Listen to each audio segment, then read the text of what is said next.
أذان.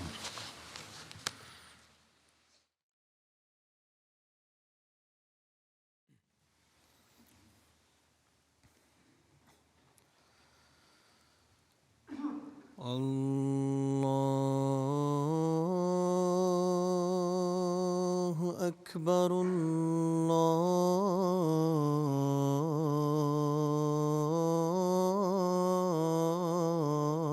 الله أكبر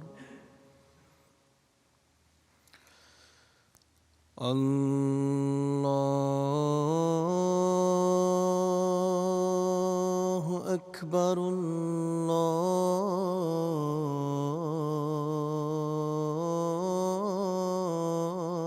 الله أكبر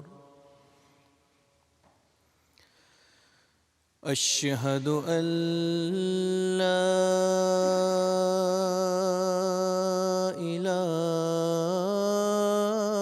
إله إلا الله أشهد أن لا إله إلا الله أشهد أن محمدًا رسول الله أشهد أن محمدًا رسول الله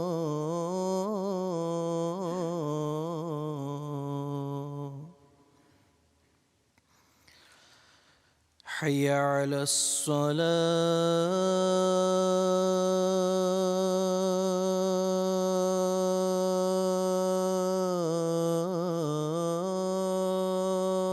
الصلاة حي على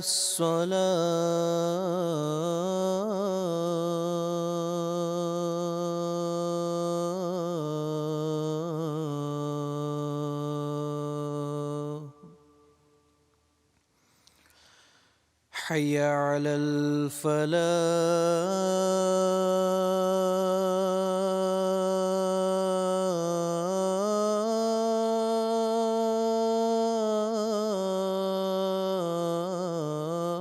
الفلاح حي على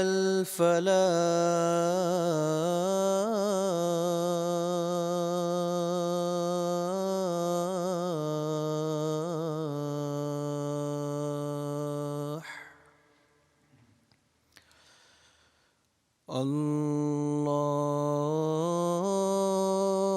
الله أكبر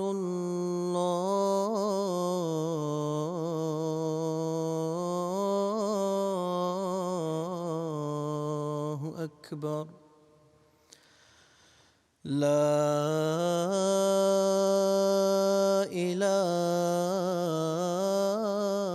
إله إلا الله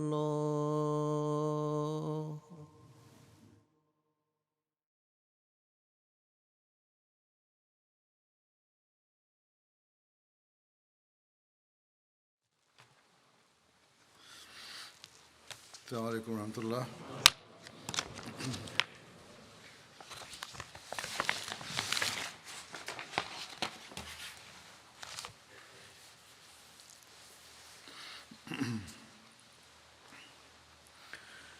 أشهد أن لا إله إلا الله وحده لا شريك له وأشهد أن محمدًا عبده ورسوله أما بعد فأعوذ بالله من الشيطان الرجيم بسم الله الرحمن الرحيم الحمد لله رب العالمين الرحمن الرحيم مالك يوم الدين إياك نعبد وإياك نستعين اهدنا الصراط المستقيم صراط الذين أنعمت عليهم غير المغضوب عليهم ولا الضالين.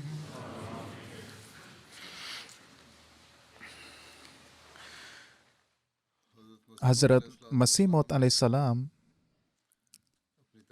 telah menjelaskan di banyak tempat di dalam tulisan-tulisan dan sabda-sabda beliau alaihissalam mengenai tujuan kedatangan beliau alaihissalam dan perlunya kedatangan seorang pembaharu atau muslih di zaman ini.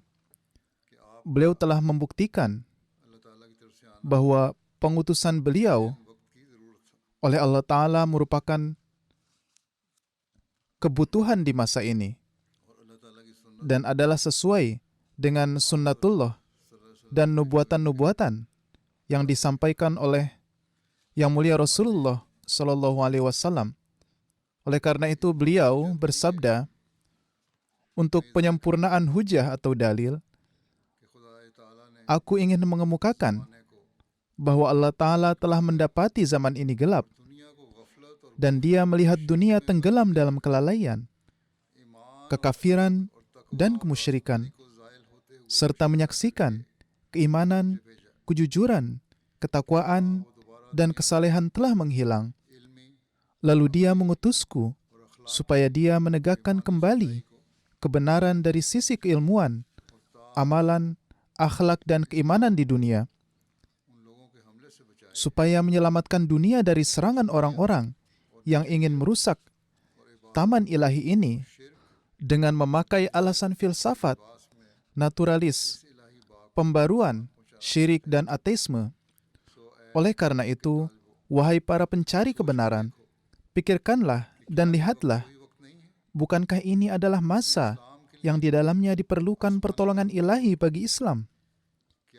Belumkah terbukti kepada kalian bahwa pada abad yang lalu, yaitu di abad ke-13, betapa banyak kedukaan-kedukaan yang telah menimpa Islam dan betapa banyak luka-luka yang tak tertahankan yang harus kita tanggung akibat menyebarluaskan kesesatan. Apakah kalian belum mengetahui bencana apa saja yang telah menimpa Islam? Apakah saat ini kalian tidak mendapatkan berita betapa banyak orang yang keluar dari Islam? Betapa banyak yang menjadi masuk Kristen? Betapa banyak yang menjadi ateis dan penganut naturalisme? Betapa banyak kemusyrikan dan bid'ah telah mengambil alih ketauhidan dan sunnah? Dan berapa banyak buku-buku telah ditulis untuk menolak Islam, lalu disebarkan di dunia?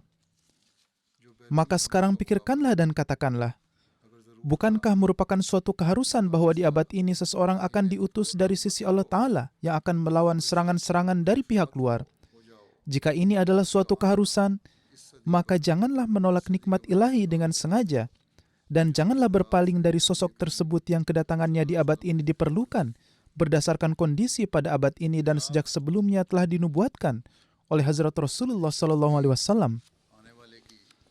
Kemudian seraya menyebutkan kriteria untuk menilai kebenaran pengutusan seseorang, beliau alaihissalam bersabda, untuk mempercayai kebenaran seseorang bukanlah suatu keharusan bahwa kabar kedatangannya disebutkan secara jelas dalam suatu kitab samawi. Jika syarat ini adalah penting, maka tidak ada kenabian seorang nabi pun yang akan terbukti. Hakikat yang sebenarnya ialah ketika seseorang mendakwakan kenabian, pertama-tama hendaknya dilihat kebutuhan zaman. Kemudian dilihat apakah ia datang pada waktu yang telah ditetapkan oleh para nabi ataukah tidak? Kemudian dipikirkan juga, apakah Allah Ta'ala memberikan dukungan kepadanya ataukah tidak? Kemudian harus dilihat, apakah keberatan yang diajukan musuh sudah diberikan jawabannya secara sempurna ataukah tidak? Ketika semua hal tersebut terpenuhi, maka akan diakui bahwa orang tersebut adalah benar. Jika tidak, maka sebaliknya. Sekarang jelaslah bahwa kondisi zaman sekarang ini sedang menuntut perlunya seorang pembaharu samawi untuk menghilangkan perpecahan dalam Islam, untuk menyelamatkan Islam dari serangan-serangan pihak luar, dan untuk menegakkan kembali kerohanian yang telah hilang di dunia. Jadi, seorang musli atau pembaharu yang akan menyirami akar-akar keimanan dengan menganugerahkan kembali keimanan, keyakinan, dan dengan itu ia membebaskan dari keburukan dan dosa, serta mengarahkan kembali pada kebaikan dan kesalehan. Jadi kedatanganku pada saat yang diperlukan adalah begitu jelas, sehingga aku tidak dapat membayangkan bahwa kecuali seorang yang sangat fanatik, ada orang yang bisa mengingkarinya. Syarat yang kedua adalah hendaknya melihat apakah ia itu datang tepat pada waktu yang telah ditetapkan oleh para nabi ataukah tidak. Syarat ini pun telah terpenuhi pada kedatanganku, karena para nabi telah menubuatkan bahwa ketika ribuan ke-6 akan segera berakhir, maka Al-Masih yang dijanjikan akan muncul. Oleh karena itu, menurut perhitungan bulan, ribuan ke-6 yang dihitung sejak kemunculan Hazrat Adam alaihissalam telah berakhir, dan ribuan ke-6 berdasarkan perhitungan matahari pun akan segera berakhir. Hal ini juga telah terjadi pada masa ini. Selain itu, Nabi kita Rasulullah SAW telah bersabda bahwa pada awal setiap abad akan datang seorang mujadid yang akan memperbaharui agama, dan sekarang 21 tahun telah berlalu dari abad ke-14 ini, yakni ketika beliau alaihissalam menyampaikan ini, dan tahun ke-22 akan segera berakhir. Sekarang, bukankah ini adalah pertanda bahwa mujadid itu telah datang? Terlepas dari orang lain menerima atau tidak, dan para penentang mengakui kebenaran Hazrat Masih Maud alaihissalam ataukah tidak, namun mereka sendiri yang berteriak-teriak dan mengatakan di mana-mana bahwa Islam membutuhkan seorang Mahdi dan pembaharu yang akan memantapkan bahtera Islam. Tetapi mereka tidak siap untuk menerima seseorang yang telah datang sesuai dengan nubuatan-nubuatan tersebut dan telah datang sebagaimana keperluan zaman. Demikian juga, Hazrat Masih Maud alaihissalam tidak hanya mendakwakan diri, bahkan beliau alaihissalam juga telah memberikan begitu banyak tanda yang mendukung kebenaran beliau alaihissalam. Tidaklah mungkin untuk menyebutkan semuanya di sini. Sebagaimana beliau alaihissalam bersabda di suatu tempat, satu pertanda yang agung adalah bahwa 33 tahun yang lalu terdapat wahyu di dalam Barahin Ahmadiyah bahwa orang-orang akan berusaha menghapuskan jemaat ini dan mereka akan melancarkan segala macam rencana buruk. Namun aku akan membuat jemaat ini tumbuh dan menyempurnakannya. Dan ini akan menjadi sebuah pasukan besar. Mereka akan unggul hingga hari kiamat. Dan aku akan membuat nama engkau masyhur di seluruh penjuru dunia. Orang-orang akan datang berbondong-bondong dari kejauhan. Dan bantuan keuangan akan datang dari segala penjuru. Perluaslah tempat tinggalmu, karena persiapan ini sedang berlangsung di langit. Beliau alaihissalam bersabda, lihatlah, pada masa kapan nubuatan ini muncul, dan bagaimana hal tersebut saat ini telah tergenapi. Inilah tanda-tanda kekuasaan Tuhan yang dapat disaksikan oleh mereka yang memiliki mata. Namun bagi orang-orang yang buta, menurut mereka hingga sekarang belum ada tanda yang zahir. Bahkan saat ini, pertumbuhan jemaat Ahmadiyah dan meningkatnya jumlah orang yang bergabung ke dalam jemaat dalam jumlah ratusan ribu setiap tahunnya merupakan bukti kebenaran beliau alaihissalam. Saat ini, tidak ada satupun negara di dunia yang mana pesan beliau alaihissalam belum sampai ke sana, atau ruh-ruh yang berfitrat suci belum tertarik pada Islam dan menerimanya. Bahkan ada banyak peristiwa di berbagai tempat di mana Allah Ta'ala sendiri memberikan petunjuk kepada orang-orang dan mereka bergabung ke dalam jemaat. Meskipun terdapat penentangan dari para penentang, Allah Ta'ala telah menguatkan keimanan para anggota jemaat dan Dia terus menguatkan mereka. Oleh karena itu, dukungan Allah Ta'ala yang kita saksikan hingga saat ini merupakan sarana untuk menguatkan keimanan para Ahmadi. Sekarang, saya ingin menyajikan beberapa peristiwa semacam ini. Tuan Babayu Islam Beg adalah seorang berkebangsaan Rusia dari Kyrgyzstan. Beliau menuturkan, saya berasal dari Kashgar, Kishtak, Kyrgyzstan, dan alasan saya menulis surat ini adalah karena saya telah berbaiat kepada Hazrat Imam Mahdi alaihissalam dan bergabung dengan Islam yang hakiki, yaitu Jemaat Ahmadiyah. Alasan mengapa saya bergabung dengan Ahmadiyah adalah karena Hazrat Imam Mahdi alaihissalam telah memaparkan keutamaan Islam dengan cara yang sangat indah. Saya yakin bahwa hanya Imam Mahdi yang mampu menyajikan keindahan Islam dengan cara seperti ini.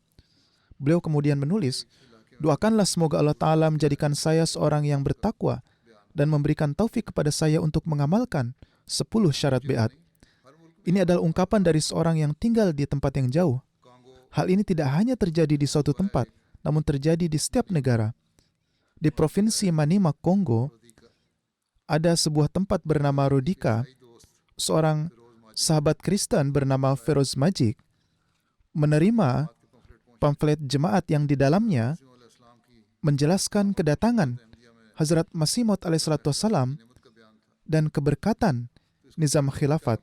Setelah membacanya, beliau mengalami perubahan total. Beliau berkata, inilah Islam yang saya cari. Lalu beliau baiat dan bergabung ke dalam Ahmadiyah. Demikian pula ada seorang teman lainnya bernama Tuan Hussein yang membaca pamflet jemaat dan baiat. Bahkan beliau terus bertablik dan hingga laporan diterima, sudah ada 5 orang yang bergabung ke dalam Ahmadiyah melalui pertabligan beliau. Jadi, orang-orang tidak hanya baiat, bahkan mereka juga ikut bertablik.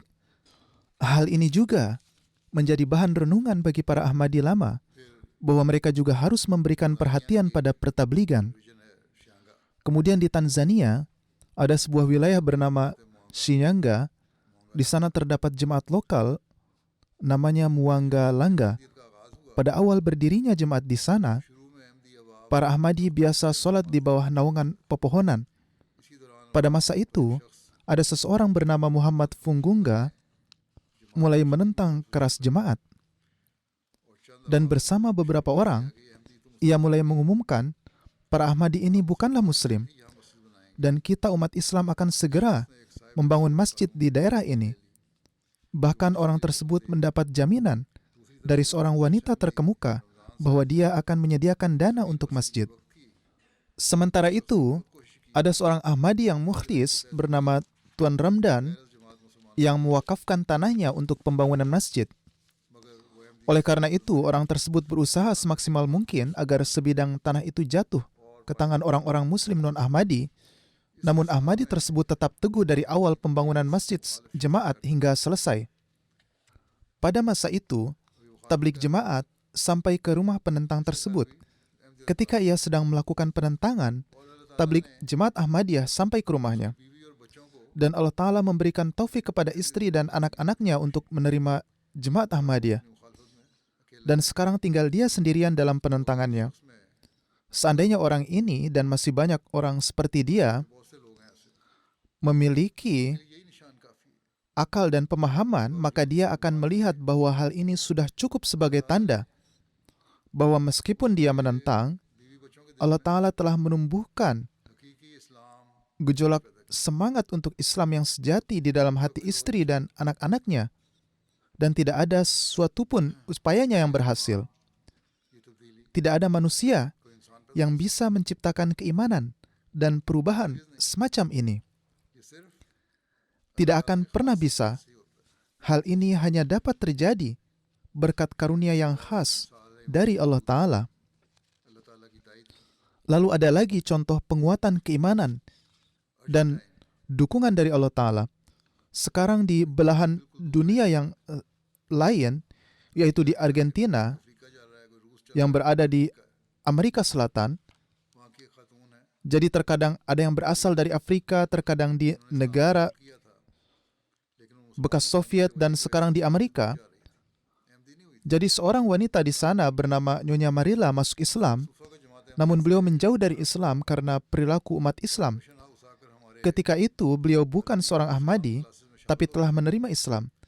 Ketika beliau diperkenalkan dengan Jemaat Ahmadiyah, beliau datang ke rumah misi dan mengikuti kelas bahasa Arab dan Islam. Setelah beberapa bulan, beliau menyatakan baiat dan bergabung dengan jemaat. Beliau menyatakan, saya merasa tentram setelah baiat karena saya melihat kesesuaian antara ajaran jemaat dan amalan mereka, dan saya merasakan suasana persaudaraan yang sesungguhnya. Setiap orang diberi kesempatan untuk berkhidmat, meskipun mereka baru, dan tidak ada diskriminasi atau perpecahan. Putri beliau yang non-Muslim belajar di sebuah pusat Islam Sunni yang berfungsi sebagai sekolah menengah atas. Orang-orang Arab mengeluarkan dana untuk ini. Putri beliau belajar di sana. Ketika pihak administrasi sekolah mengetahui bahwa ibunya telah bergabung dengan jemaat, mereka mulai menekannya dan menyebarkan propaganda melawan jemaat. Ketika sekolah mengetahui bahwa putri beliau sebagai bagian dari proyek sekolah menyiapkan hiasan khusus untuk rumah misi atas kemauannya sendiri, maka administrasi sekolah sangat marah dan mengatakan kepada anak perempuan tersebut, jika kamu ikut jemaat, maka kamu akan menghadapi kesulitan di sekolah. Kamu dan ibumu harus memisahkan diri dari jemaat. Ketika ibunya mengetahui hal ini, beliau dengan segera dan tanpa ragu-ragu memindahkan putrinya dari sekolah Islam tersebut dan berkata, sekarang saya dan putri saya merasa tenang karena tidak ada yang akan mengganggu kami atas dasar agama kami. Saya menerima jemaat ini karena saya menganggapnya sebagai kebenaran. Jadi saya akan dengan senang hati dan bangga menyatakan hal ini di depan orang lain, meskipun mereka tidak menyukainya. Jadi inilah tingkat keimanan yang ada dalam diri para Ahmadi. Di Bukhara, yaitu daerah yang dulunya merupakan bagian dari Rusia, ada seorang Ahmadi yang mukhlis bernama Tuan Sunat Sultanov. Beliau berasal dari wilayah Bukhara di Uzbekistan dan beliau bekerja di Rusia. Beliau berkata, saya adalah satu-satunya Ahmadi di keluarga saya, dan saya secara konsisten memperkenalkan ajaran Islam Ahmadiyah kepada istri dan anak-anak saya. Saya ingin agar istri dan anak-anak saya menjadi Ahmadi. Saya banyak berdoa supaya Allah Ta'ala juga menerangi mereka dengan cahaya Islam Ahmadiyah. Beliau menuturkan, saya melihat dalam mimpi saya bahwa Hazrat Masih Maud alaihissalam mengunjungi saya dalam mimpi saya dan meletakkan kepala beliau di dada saya. Beliau alaihissalam terus-menerus membacakan surat Al-Ikhlas sehingga hati saya mendapat banyak ketentraman. Begitu juga saya melihat dalam mimpi saya bahwa saya bersama istri dan putra saya di surga, dan di sana saya melihat Nabi Musa alaihissalam dan berjumpa Nabi Isa alaihissalam.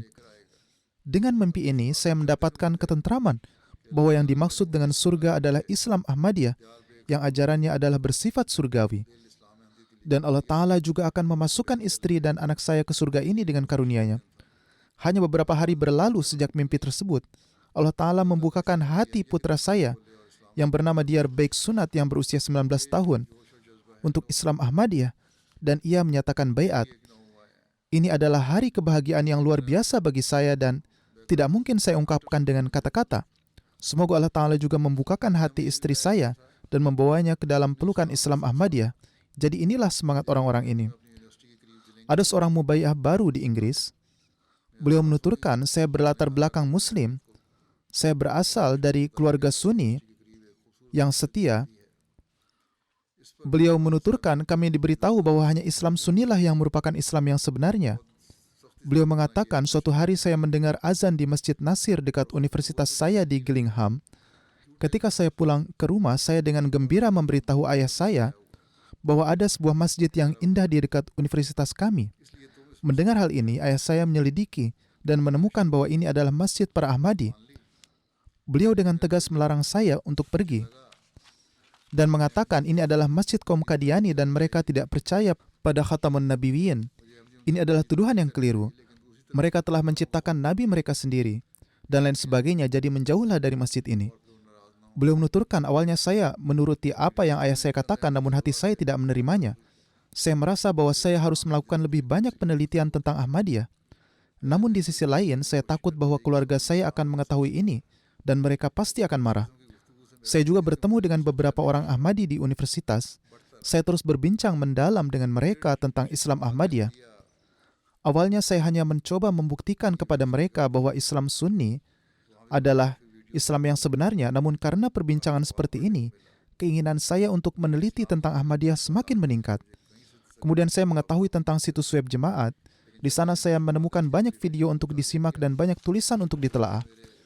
Saya mempunyai beberapa pertanyaan tentang Islam yang saya tidak dapat menemukan jawaban yang memuaskan, namun ketika saya melakukan penelitian terhadap literatur jemaat, saya dapat menemukan jawaban atas pertanyaan-pertanyaan yang saya ajukan.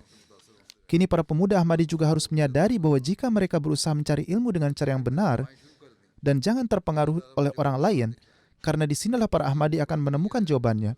Sangat disayangkan ada juga generasi muda Ahmadi yang terpengaruh dengan mereka. Dia berkata, lalu saya mulai berdoa agar Allah Ta'ala menunjukkan kepada saya sebuah tanda. Jadi ini adalah cara yang sangat baik untuk menerima petunjuk dan menemukan jalan yang benar. Baik itu Ahmadi lama maupun Ahmadi baru, hendaknya kita berdoa kepada Allah Ta'ala agar keimanan kita diteguhkan, agar Dia menunjukkan kepada kita suatu tanda dan senantiasa memberikan petunjuk. Alhasil ia berkata, selama ini saya melihat banyak mimpi. Dalam satu mimpi saya melihat bahwa saya berada di tepi sungai dan di tepi lainnya Hazrat Khalifatul Masih Rabi sedang memasuki sebuah aula. Saya ingin menyeberangi sungai dan sampai ke tepian seberang, tetapi arus sangat deras. Atas hal ini Hazrat Khalifatul Masih Rabi bersabda, Allah tidak akan meninggalkan hambanya sendirian. Tepat ketika beliau mengatakan ini, sungai ini menghilang. Dan aku sampai di seberang. Dengan cara yang sama, dia juga melihat saya dalam mimpi dan melihat saya dalam keadaan sedemikian rupa sehingga dia menjadi sangat terpengaruh. Ia lalu berkata, saya juga bermimpi berjumpa nenek saya dari pihak ayah yang berkata, ketika kamu pergi ke Islamabad, ingatlah saya juga. Ia berkata, semua mimpi ini adalah tanda yang jelas bagi saya, maka saya pun baiat. Jadi mimpi ini bahwa tangannya dibimbing menuju Ahmadiyah dan lahirnya keteguhan iman di dalam hatinya, kalau bukan merupakan tanda dukungan dari Allah Ta'ala, lalu apa lagi? Sekarang lihat kembali sebuah desa di sebuah negara di Afrika. Bagaimana Allah Ta'ala menganugerahi seseorang keyakinan dalam keimanannya setelah menjadikannya menerima Ahmadiyah. Di wilayah Dori di Burkina Faso, ada seorang pemuda Ahmadi bernama Jabir Sahib dari Jemaat Tokal Taka yang sedang bekerja di ladangnya. Beberapa teroris menangkapnya dan berkata, sama seperti kami membunuh para Ahmadi di Mahdi Abad kemarin, kami juga akan membunuhmu. Kemudian mereka mengambil ponselnya, memeriksanya dan menemukan pidato para mubalik jemaat. Setelah mendengarkan pidato tersebut, mereka berkata, kami akan mencari semua orang ini karena mereka telah menyebarkan Ahmadiyah di radio. Selanjutnya mereka bertanya kepada pemuda Ahmadi itu tentang ayahnya dan berkata, besok kami akan datang ke desamu. Jadi ketika dia mengetahuinya, ia pulang ke rumah, membawa ayah dan anggota keluarganya dan pergi ke Muhammad Abad yang berada di wilayah Dori dan di sana jemaat cukup besar. Jadi ia meninggalkan rumah dan semua harta bendanya. Keesokan harinya para teroris itu tiba di desa tersebut dan setelah memaksa seorang penduduk desa untuk memberitahukan rumahnya, mereka pergi ke sana. Mereka menggeledah seluruh rumah dan melemparkan semua barang-barang mereka keluar rumah dan terus berkata, siapapun Ahmadi di sini kami akan membunuh mereka. Meskipun demikian, keluarga tersebut telah meninggalkan tempat itu dan saat ini mereka tinggal di Muhammad Abad dan tengah diurus oleh jemaat di sana. Jadi dengan mengorbankan nyawa mereka, para syuhada di Burkina Faso tidaklah melemahkan keimanan para Ahmadi di sana. Kenyataannya, keimanan mereka semakin bertambah hari demi hari. Orang-orang miskin itu telah meninggalkan sedikit harta dan perbekalan yang mereka miliki. Mereka telah melepaskan rumah, bahkan mata pencaharian mereka yang mereka andalkan.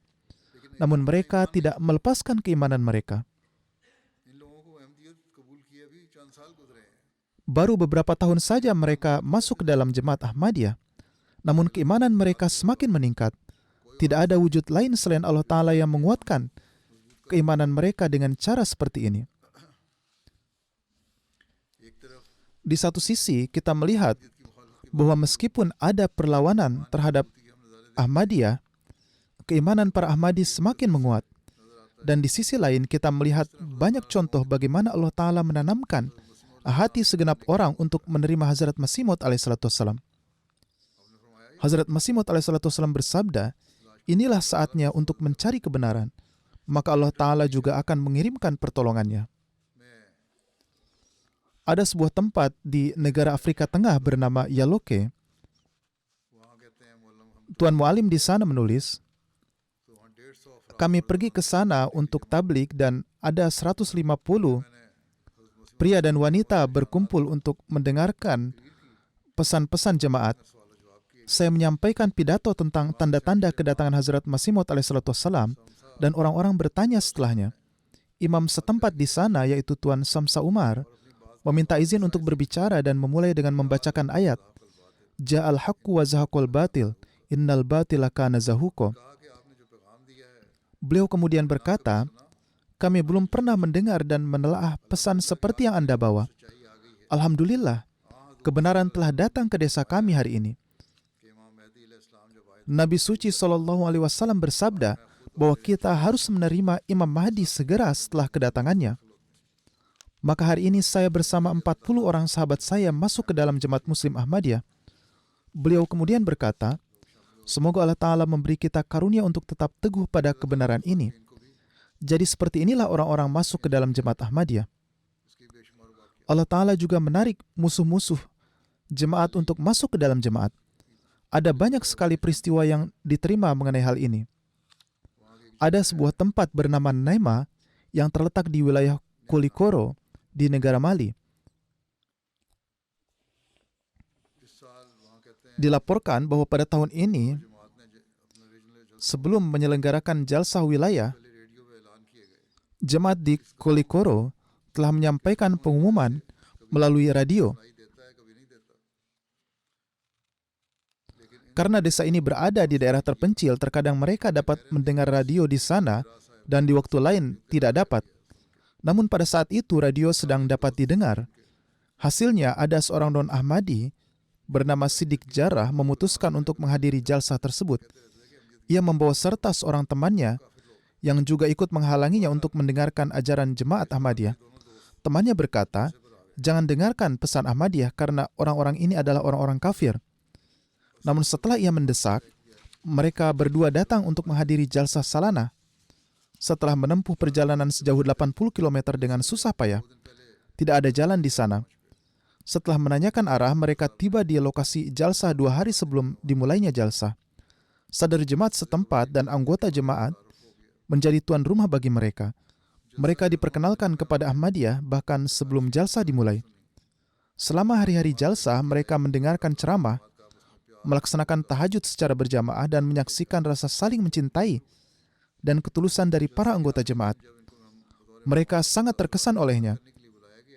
Pada hari terakhir jalsah ketika mereka diundang untuk berbagi kesan-kesan mengenai keberadaan mereka sebagai tamu, mereka mengungkapkan perasaan mereka dan juga mengumumkan baiat mereka ke dalam Ahmadiyah. Tak lama kemudian, temannya pun ingin berbagi kesan-kesan. Ia berkata, sebenarnya saya menemani teman saya untuk memberikan kesan yang buruk kepadanya, namun sebaliknya saya sendiri yang menerima jemaat Ahmadiyah. Jadi dengan demikian ia pun masuk ke dalam jemaat Ahmadiyah. Di Kongo Brazzaville yang juga merupakan satu negara di Afrika, ada seorang pemuda bernama Cyril yang menyelesaikan FA-nya di sekolah menengah atas. Ia mulai belajar tentang ajaran agama Kristen di bawah bimbingan seorang pendeta Katolik di desa tersebut. Setelah memperoleh pelatihan dari pendeta, ia melanjutkan ke universitas melalui bantuan gereja. Selama masa ini, ia menghubungi mubalik lokal kita di sana yang berkata, kami mulai bertablik kepadanya.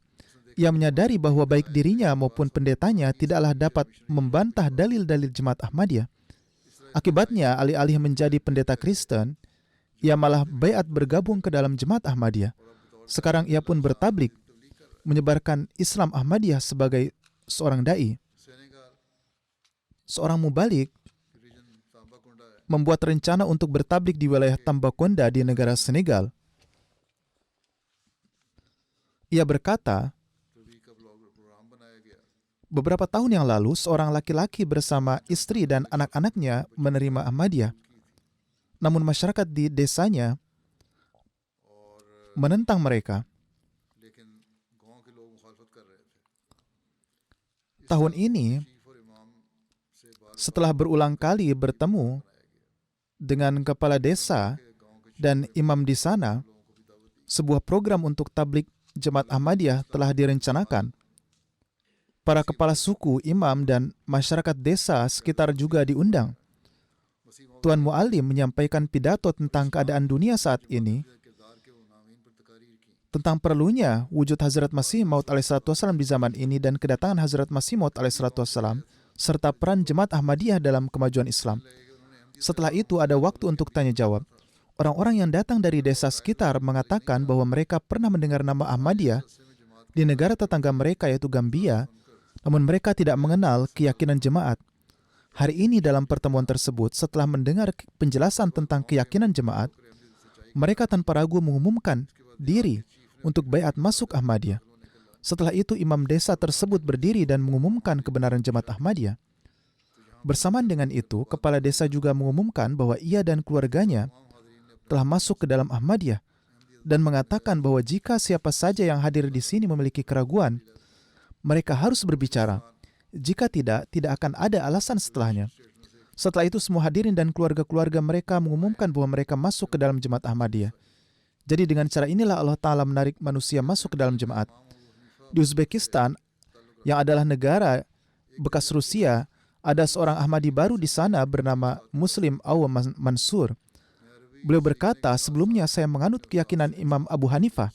Suatu hari teman saya membawa saya bersamanya ke seorang guru Ahmadi untuk belajar bahasa Arab. Sambil belajar bahasa Arab, saya juga terus bertanya kepada guru saya tentang Islam. Saya mendapat jawaban yang sangat bagus sehingga saya pun puas. Jika Anda mencari jawaban-jawaban yang benar, yang meresap ke dalam hati, masuk akal dan benar, maka Anda tidak dapat menemukan jawaban-jawaban ini dimanapun selain dari Jemaat Ahmadiyah. Hazrat Masih Maud alaihissalam telah memberi kita jawaban-jawaban ini dan telah menjelaskannya. Ia lebih lanjut mengatakan, ketika saya bertanya kepada guru kami sumber sebenarnya dari jawaban-jawaban ini, beliau memperkenalkan kami kepada Jemaat Ahmadiyah. Ia melanjutkan dengan berkata, hati saya sudah terpuaskan, jadi saya baiat dan bergabung dengan jemaat. Doakan saya agar Allah Ta'ala memberi saya karunia untuk tetap teguh di jalan ini. Jadi Allah Ta'ala tidak hanya menegakkan kebenaran Hazrat Masih Maud alaihissalam kepada manusia, namun dia juga mewujudkan pertolongannya kepada khilafat Ahmadiyah dan mengokohkan orang-orang dalam keimanannya melalui mimpi. Tuan Mu'allim di wilayah Tambacounda di Senegal tengah melakukan perjalanan untuk tablik. Beliau berkata, para mu'alim sebelumnya telah bertablik dan memperkenalkan jemaat. Ada seseorang bernama Muhammad Diallo bertanya, apakah Anda dari Jemaat Ahmadiyah? Lalu mu'alim mengiyakan. Diallo Sahib menjawab, beberapa hari yang lalu seorang pria mendatangi saya dalam mimpi saya dan berkata, dari semua golongan dalam Islam, Ahmadiyah adalah Islam yang benar dan wakil Islam yang sebenarnya. Jadi Anda harus masuk ke dalamnya. Jadi keesokan harinya, mereka kembali datang. Ini pasti adalah peristiwa kebenaran. Tuan Mu'alim pun menunjukkan kepadanya foto-foto khalifah di ponselnya, termasuk foto saya juga. Saat melihat foto saya, ia berkata bahwa inilah orang yang datang kepadanya dalam mimpinya. Dan Tuan Mu'alim juga mengatakan bahwa beliau adalah khalifah Jemaat Ahmadiyah. Saat menyampaikan kejadian ini, matanya berkaca-kaca dan saat itu juga dengan sangat haru ia mengumumkan bahwa ia dan keluarganya telah baiat bergabung dengan Ahmadiyah dan sekarang juga ikut bertablik. Lalu ada lagi kejadian menerima Ahmadiyah melalui mimpi. Di Kongo Kinshasa, yaitu sebuah negara yang ratusan mil jauhnya,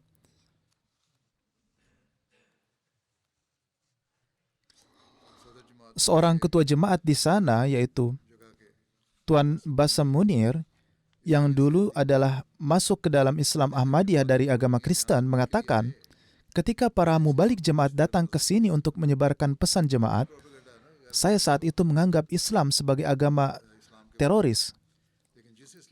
Jadi ini adalah hasil propaganda yang dilakukan oleh non-Muslim. Namun Islam yang disampaikan oleh para mubalik Ahmadiyah adalah sangat mengejutkan saya. Dan saya sudah bosan dengan agama Kristen. Setelah melihat semua ini, saya menjadi sangat khawatir. Jadi saya mulai berdoa. Pada suatu malam saya melihat dalam mimpi bahwa ada seorang bijak mendatangi saya dan berkata, "Tinggalkan mereka dan masuklah ke sini." Penjelasan yang saya pahami dari Allah Ta'ala ini adalah saya harus meninggalkan agama Kristen dan masuk Ahmadiyah. Oleh karena itu saya baiat dan bergabung dengan Ahmadiyah. Tashad adalah negara di Afrika yang juga menjadi tempat terjadinya peristiwa serupa, yaitu tentang Tuan Abdullah Musa, yang berasal dari suku Arab.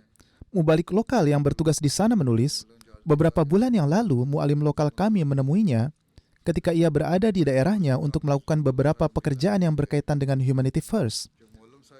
Ketika mualim berkunjung ke daerahnya untuk kedua kalinya, beliau memberinya terjemah bahasa Arab dari buku Filsafat Ajaran Islam untuk dibaca. Beberapa minggu kemudian, Abdullah Sahib datang ke ibu kota Chad dan menghubungi mualim untuk menanyakan pertanyaan tentang kewafatan Yesus alaihissalam. Beliau berkata, "Saya telah mengajukan banyak pertanyaan kepada para ulama tentang keberadaan Yesus alaihissalam, namun tidak ada satupun yang dapat memberikan jawaban yang memuaskan." Tuan Abdullah lalu bermalam di rumah mualim itu. Beliau menghabiskan sepanjang malam menanyakan pertanyaan tentang Ahmadiyah, dan Hazrat Masih Maud alaihissalatu wassalam dan berkata, "Saya akan berdoa kepada Allah Ta'ala supaya Allah memberi petunjuk pada saya."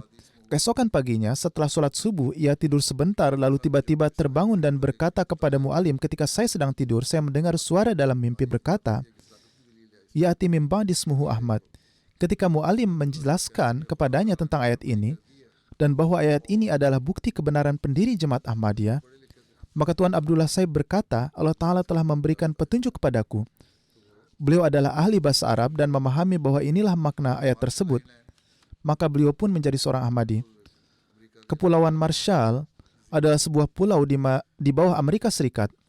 Mubalik di sana menulis bahwa Tuan Herman Ledger mengajar di sebuah perguruan tinggi.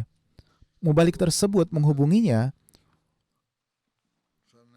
sehubungan dengan penerjemahan sebuah ayat Al-Quran ke dalam bahasa setempat di Kepulauan Marshall.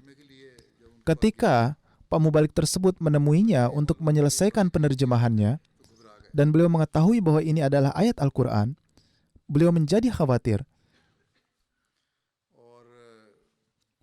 Karena Islam adalah benar-benar baru baginya. Beliau berkata, "Saya takut untuk menerjemahkan teks agama apapun, terutama karena ada perbedaan besar antara Alkitab dan Al-Quran." Alhasil, beliaulah yang menerjemahkannya. Pak Mubalik mengatakan, beberapa bulan kemudian saya mulai belajar bahasa Marshall dari beliau. Beliau datang ke masjid untuk mengajari saya bahasa tersebut. Selama itu kami sering berdiskusi mengenai Islam. Saya memperkenalkan beliau pada ajaran Nabi Muhammad SAW sehingga menjadi sangat mengenal ajaran Islam. Belum lama ini, saya mengirim pesan kepada Mubalik di Kepulauan Marshall untuk menerjemahkan buku Hazrat Masih Maud alaihissalam, yaitu ajaranku, ke dalam bahasa Marshall, karena para mubayyin baru memerlukan banyak tarbiyat.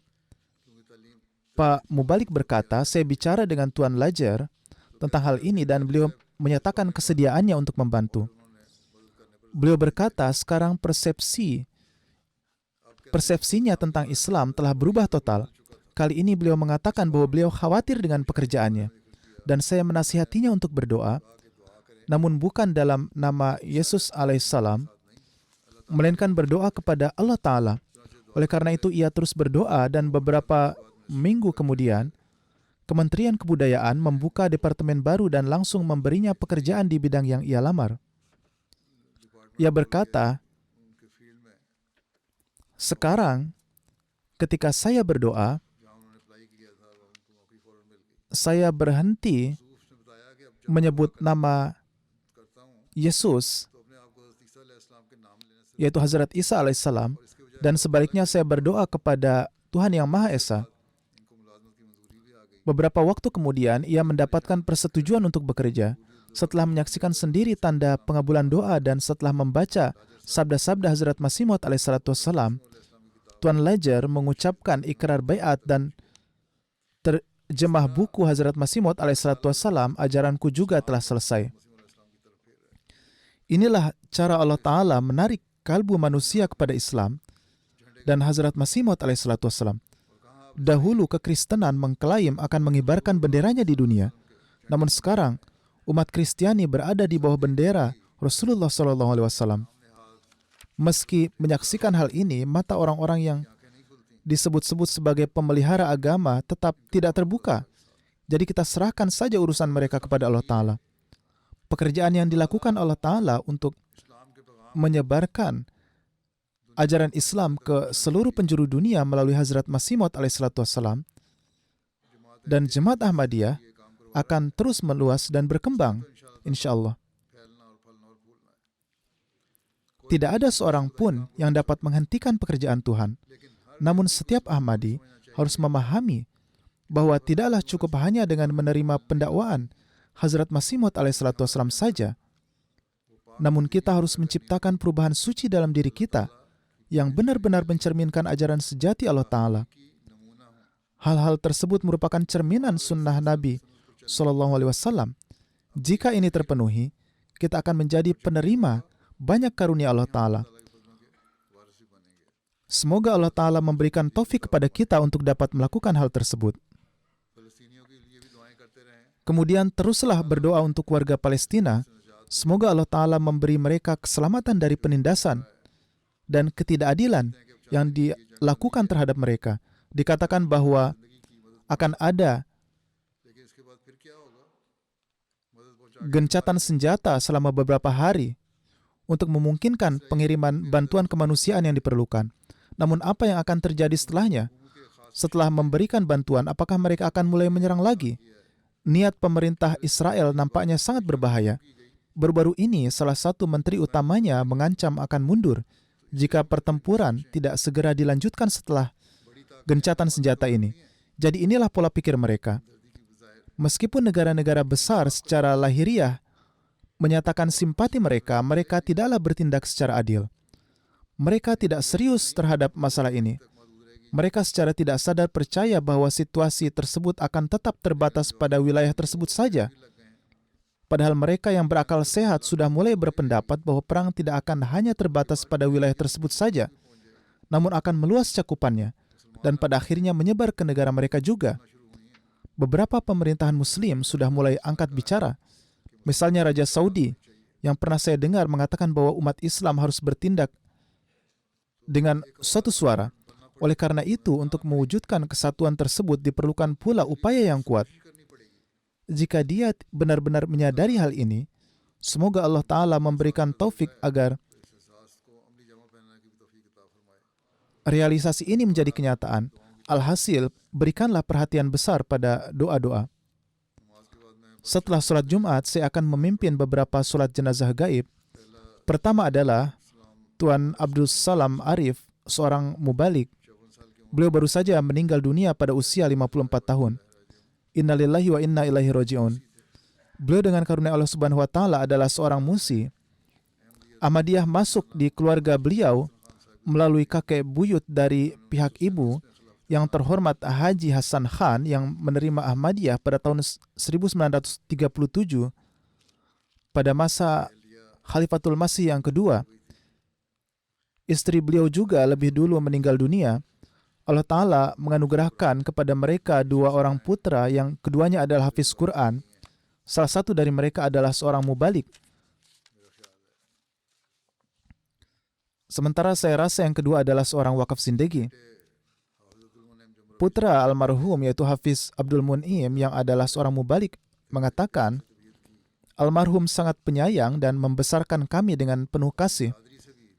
Beliau tidak hanya memperlakukan anak-anaknya dengan penuh kasih sayang, bahkan menjaga hubungan baik dengan anggota keluarganya dan memiliki hubungan yang penuh kasih dengan mereka. Beliau memiliki hubungan cinta dengan orang-orang pada umumnya. Untuk itu, setelah kewafatan beliau, banyak orang berkunjung dan berbicara tentang hubungan mereka dengan almarhum. Beliau berkata, almarhum dengan teguh menanamkan rasa cinta dan hormat kepada Allah dan Rasul-Nya Shallallahu Alaihi Wasallam, Hazrat Masih Maud Alaihissalam, dan khilafat dalam hati kami sedemikian rupa, sehingga hal ini tidak akan pernah bisa lepas dari hati kami. Bahkan beliau berpesan agar kami juga mengajarkan hal yang sama kepada anak-anak kami. Ya, kedua bersaudara ini adalah wakaf zindagi. Saudara laki-laki lainnya juga adalah seorang wakaf zindagi. Beliau berkata, ketika ibu kami meninggal, beliau menasihati kami untuk tetap bersabar, dan beliau sendiri juga sangat bersabar. Salah satu temannya yang adalah seorang mubalik, yaitu Raja Mubarak Sahib, berkata, saya adalah teman sekelasnya dan menghabiskan sebagian besar waktu saya di jamiah dan di medan perkhidmatan bersamanya. Almarhum adalah seorang yang berkepribadian malaikat. Beliau luar biasa dalam standar ibadah dan kesalehan. Saya belajar banyak dari beliau. Beliau berbicara dengan sangat sopan dan dengan dalil-dalil yang kuat dan tidak akan pernah bertengkar dengan siapapun. Ketika orang lain bersikap kasar kepada beliau atau memperlakukan tidak adil, beliau akan selalu menyambut mereka dengan hangat dan tidak pernah berusaha mempermalukan mereka. Beliau sangat perhatian kepada orang lain. Inilah sifat-sifat yang harus dimiliki oleh seorang mubalik sejati. Beliau lebih lanjut mengatakan, kemanapun beliau pergi, beliau selalu menanamkan rasa cinta kepada khilafat di hati ratusan orang. Beliau memberikan tarbiyat dengan sangat baik sehingga setelah beliau wafat, orang-orang berdatangan dari berbagai tempat di mana beliau pernah mengabdi dan mereka menangis terseduh-seduh ketika menyebut nama Pak Mubalik dan mengatakan bahwa seolah-olah jemaat mereka telah menjadi yatim piatu. Almarhum kadang berjalan kaki sejauh beberapa mil. Beliau menempuh perjalanan sejauh 5 atau 10 kilometer dengan berjalan kaki. Dan ketika orang-orang memberitahu bahwa jemaat menyediakan biaya perjalanan, sehingga beliau bisa menaiki becak dan lain-lain, beliau akan menjawab, apa masalahnya dengan Anda jika saya menghemat uang jemaat, berjalan kaki bermil-mil dan mengunjungi jemaat yang berbeda-beda. Semoga Allah Ta'ala mengangkat derajat beliau dan senantiasa menganugerahkan para mubalik yang setia dan pekerja keras seperti beliau kepada jemaat ini. Semoga Tuhan juga memberikan taufik kepada putra-putri beliau untuk meneruskan amal baik almarhum. Jenazah kedua adalah Tuan Muhammad Qasim Khan Sahib yang saat ini tinggal di Kanada dan merupakan mantan Naib Nazir Baitul Mal Kharj yang kini telah pensiun dari dinasnya. Beliau meninggal pada usia 83 tahun. Innalillahi wa inna ilaihi raji'un. Beliau adalah putra Nazar Ahmad Khan Sahib dan menantu Qazi Muhammad Lazir Lailpuri Sahib. Putra almarhum Muhammad Khalid Khan berkata, beliau berkesempatan menyaksikan 4 era khilafat. Sepanjang masa khilafat ketiga, beliau bertugas di kantor private secretary. Beliau juga mendapatkan taufik untuk mengabdi pada negara dan masyarakatnya dengan menjabat sebagai kapten pasukan Furqan. Pasukan Furqan didirikan pada masa perang dan beliau juga merupakan bagian darinya. Beliau menaruh perhatian besar pada sholat 5 waktu dan membaca Al-Quran, dan beliau selalu menarik perhatian anak-anaknya terhadap hal ini. Beliau adalah contoh luar biasa dari kesederhanaan dan kejujuran. Beliau juga selalu mengajari anak-anaknya untuk menjalin ikatan dengan khilafat. Beliau bagaikan pedang yang terhunus bagi khilafat. Semoga Allah Ta'ala memberikan ampunan dan rahmatnya serta memberikan taufik kepada putra-putri beliau untuk meneruskan amal saleh beliau. Jenazah lainnya adalah seorang penyair yang sangat terkenal di jemaat kita, Abdul Karim Qudsi Sahib yang meninggal dunia baru-baru ini. Innalillahi wa inna ilaihi raji'un. Ahmadiyah masuk ke dalam keluarga almarhum melalui ayah beliau yaitu Allah Dita Sahib yang baiat di tangan Hazrat Muslim Maud radhiyallahu an pada tahun 1934. Setelah masuk ke dalam jemaat Ahmadiyah, beliau menjalani kehidupan beliau seperti seorang wakaf zindagi. Beliau selalu terlibat dalam tabligh dan membaiatkan banyak sekali keluarga ke dalam jemaat. Beliau terus mengabdi kepada jemaat sepanjang hidupnya dengan penuh semangat. Istri beliau adalah Busra Karim Sahibah dan pernikahan mereka dipimpin oleh Hazrat Khalifatul Masih Salis rahimahullah. Mereka memiliki 4 anak, salah satu putra mereka yaitu Abdul Kabir Kamar Sahib adalah seorang mubalik dan saat ini menjabat sebagai guru di Jamiah Ahmadiyah Rabuah. Qudsi Sahib juga mengabdi kepada jemaat, dan Qudsi Sahib selama 30 tahun menjabat sebagai sekretaris mal jemaat di kota Rakhna, Lahore. Beliau juga berkhidmat dalam berbagai bidang lainnya. Beliau adalah seorang penyair yang sangat baik dan menyusun banyak koleksi yang telah diterbitkan, namun salah satu jasanya yang terkenal adalah terjemahan kasidah Ya Aina Faizullahi wal Irfani dalam bahasa Urdu dan bahasa Panjabi. Selain itu, beliau juga telah menerjemahkan 313 baris puisi Durre Samin ke dalam bahasa Panjabi.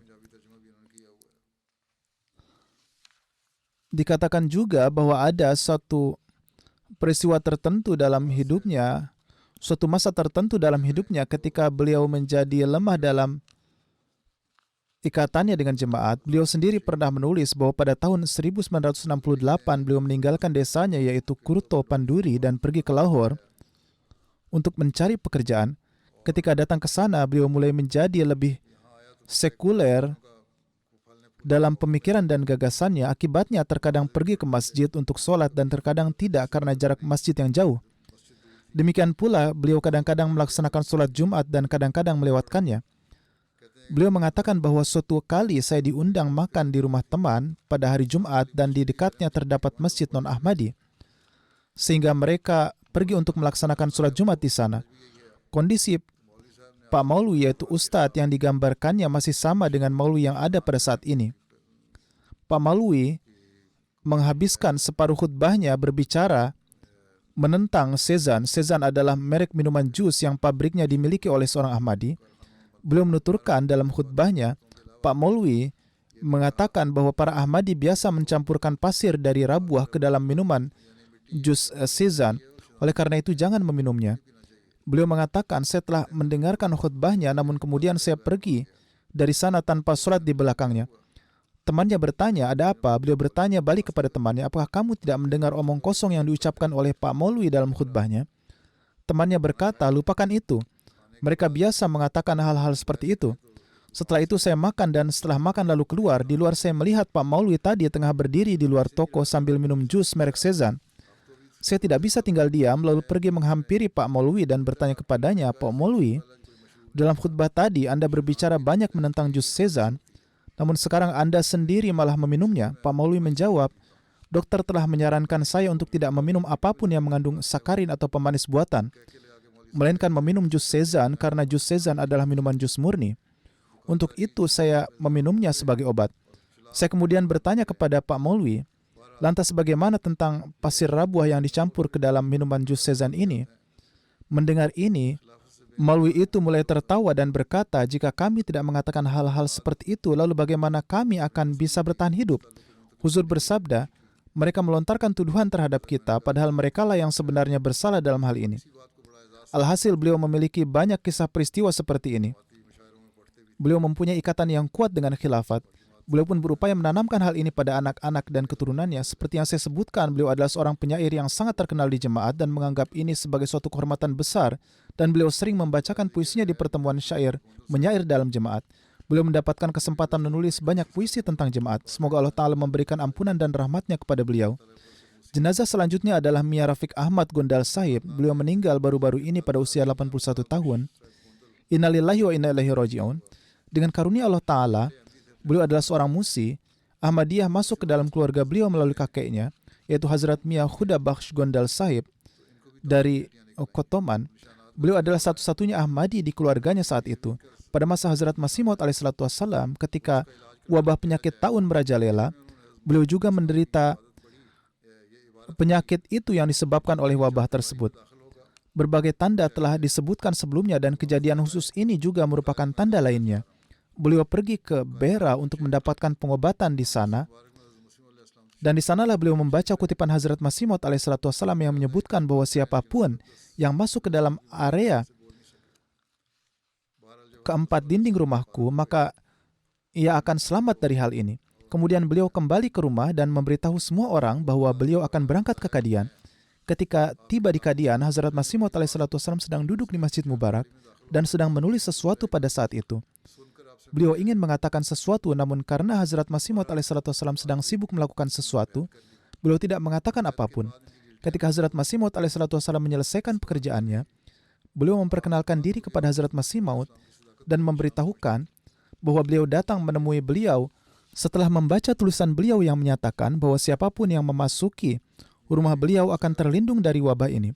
Di sanalah setelah berdiskusi beberapa kali, beliau baiat, dan setelah itu, bisul-bisul yang disebabkan oleh wabah juga sembuh.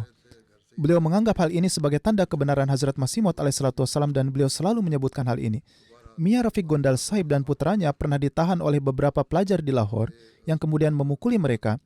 Ketika para siswa memukuli putranya, beliau keluar dari rumahnya untuk melindunginya dan beliau juga terluka dan lengan beliau patah. Oleh karena itu, mereka juga menanggung derita penganiayaan fisik demi jemaat. Beliau adalah menantu Malik Fokar Sahib. Istri pertama Malik Umar Sahib adalah putri Hazrat Mir Ishaq Sahib. Beliau memiliki 1 putra dan 2 putri. Putra dan putrinya tinggal di Amerika Serikat dan putri lainnya, Rifat Sultana, menikah dengan Dr. Masud Ahmad yang bertugas di Rabwah di Rumah Sakit Fazli Umar. Istri beliau menulis, beliau rutin melaksanakan sholat dan melakukan tahajud. Beliau selalu peduli dengan orang miskin. Semoga Allah Ta'ala melimpahkan ampunan dan rahmatnya kepada beliau dan semoga Allah Ta'ala memberikan taufik kepada anak cucu beliau untuk meneruskan amal saleh beliau. Yang terakhir adalah Nyonya Nasima Laik Saiba dari Amerika. Beliau adalah istri dari Tuan Said Laik Ahmad Sahib yang syahid di Model Town Lahore. Beliau juga meninggal baru-baru ini. Innalillahi wa inna ilaihi raji'un. Beliau lahir di Bagalpur, India. Ayah beliau, Abul Hasan Sahib, bukanlah seorang Ahmadi. Ibu beliau, Amatul Bara Sahibah, adalah baiat masuk ke dalam jemaat. Jadi paling tidak pada masa itu ada beberapa orang yang baik yang tidak menekan istri mereka karena mereka masuk ke dalam jemaat.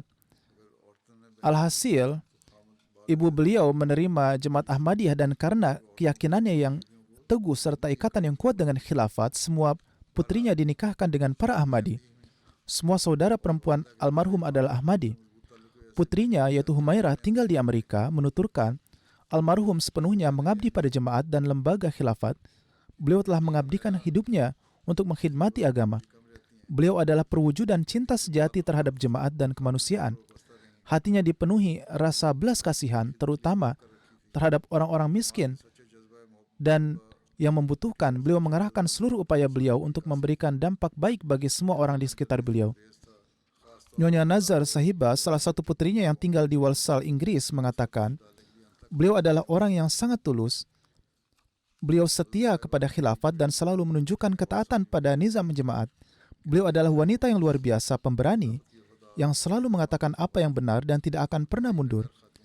Beliau tidak menyukai setiap adat istiadat yang tidak baik dan bid'ah dan selalu menasihati anak-anak beliau tentang hal ini. Dengan mengatakan bahwa setiap Muslim Ahmadi harus menjauhkan diri dari segala bentuk perbuatan sia-sia.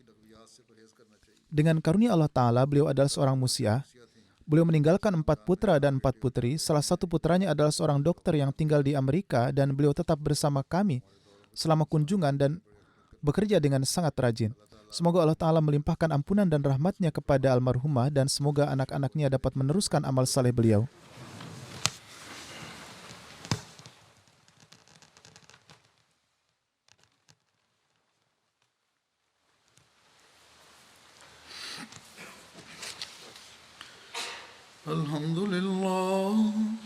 Alhamdulillah, nahmaduhu wa nasta'inuhu wa nastaghfiruhu wa nu'minu bihi wa natawakkalu alayhi wa na'udzu billahi min shururi anfusina wa min sayyiati a'malina. Man yahdihillahu fala mudilla lahu ومن يضلل فلا هادي له ونشهد أن لا إله إلا الله ونشهد أن محمدا عبده ورسوله عباد الله رحمكم الله إن الله يأمر بالعدل والإحسان وإيتاء ذي القربى وينهى عن الفحشاء والمنكر والبغي يعظكم لعلكم تذكرون واذكروا الله يذكركم وادعوه يستجب لكم ولذكر الله